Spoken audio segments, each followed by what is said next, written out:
Le soleil se lève sur le petit village de Champagne-sur-Seine, au sud de Paris, et toute la ville retient son souffle. Car l'usine du pays risque de disparaître aux enchères, et elle fait vivre depuis un siècle plus d'une centaine de familles. Pourtant, les salariés n'ont pas dit leur dernier mot. Ils vont tenter un ultime coup de bluff, mais il ne faut surtout pas que cet homme soit au courant. Pardon, merci.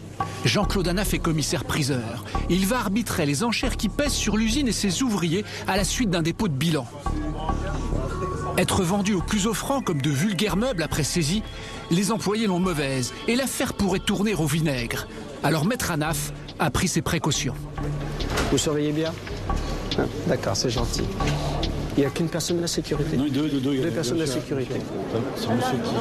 C'est monsieur qui représente les salariés. Bonjour, Jean-Claude Anaf.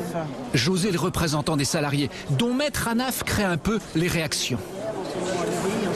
Voilà. Très bien. Écoutez, voilà. J'espère que tout se passera bien et que la vente se passera bien. Tout à fait, nous c'est tout ce qu'on souhaite, c'est continuer notre usine et avoir un travail. Je le souhaite également pour moi, pour vous également. Merci beaucoup. C'est un des effets de la crise. Une usine entière qui fabrique des moteurs industriels qu'on retrouve dans le métro ou sur des plateformes pétrolières en parfait état de marche. Elle est pourtant vendue au plus offrant avec une mise à prix dérisoire. 280 000 €, le prix d'un petit appartement à Paris. Mais les ouvriers ne l'entendent pas de cette oreille. Et ils comptent bien influencer à leur manière les enchères, mais sans avoir prévenu Maître Anaf. Donc conformément à ce que je viens de vous annoncer, nous allons procéder donc à la vente en bloc de l'entreprise. La tension est palpable, car la vente se déroule au cœur même de leur usine. En tout, 4 repreneurs. Mais les ouvriers ont tout misé sur un seul, qui s'est engagé à ne pas les licencier s'ils remportent les enchères. C'est lui. Il n'y a aucune question à poser.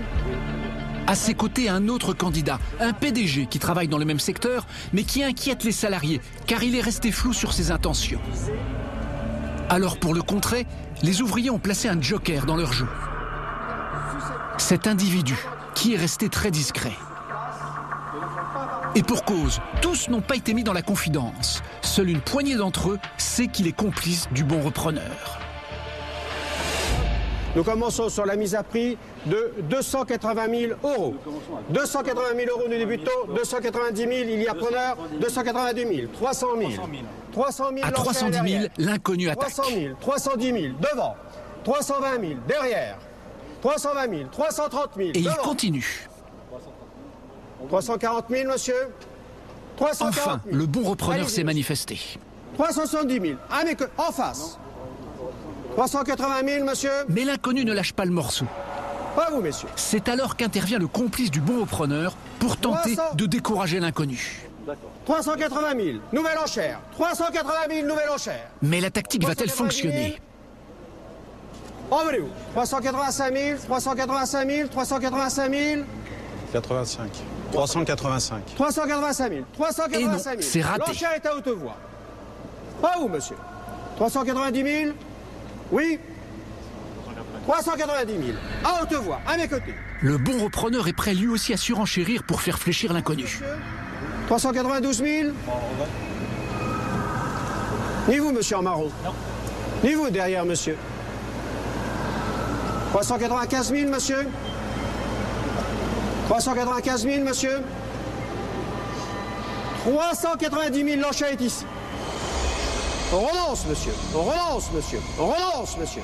Dans l'assistance, les ouvriers qui ne connaissent pas l'acheteur restés toujours discrets s'affolent de le voir peut-être remporter la mise.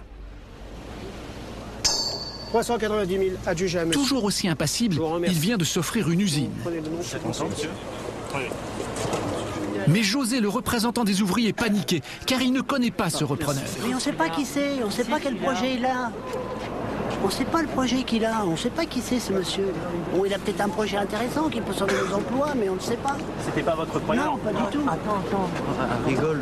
Mais déjà la rumeur se propage, et José apprend que le nouveau propriétaire est de mèche avec ce repreneur. Moi je ne le connais pas, donc les personnes de Gemont, j'ai... C'est bon, Ah bon? Il était là exprès, je pense.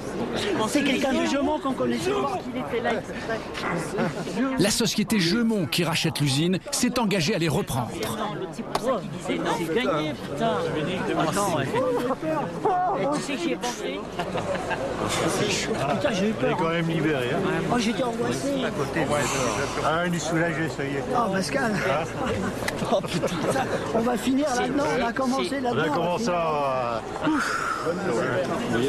C'est bien, vous êtes satisfait? Ah oui, il va y avoir du boulot, on va prendre un peu le boulot. Bon, bah, écoutez, l'essentiel c'est que vous soyez satisfait. Jean-Claude Anaf n'y a vu que du feu. L'essentiel pour lui, c'est d'avoir vendu cette usine sans casse. Et vous, vous êtes satisfait? Moi, je suis déstressé déjà, vous voyez. Ouais, j'ai changé de couleur. Vous avez vu, bon, moi je m'attendais peut-être un peu à un démouvement, un peu, bon... La tension, et il y avait la tension, personne ne m'a posé de questions, donc tout c'était clair, si vous voulez. Et c'est là où la vente aux enchères publiques est intéressante, parce que la vente aux enchères publiques, elle est transparente. Elle est non seulement incontestable, en plus en matière judiciaire, elle est incontestable, et surtout elle est transparente. Mais pas autant que ça, puisque des repreneurs étaient de mèche. Il est donc possible aux enchères de faire pencher la balance de son côté. Bienvenue dans un monde qui mélange allègrement transparence et faux semblant.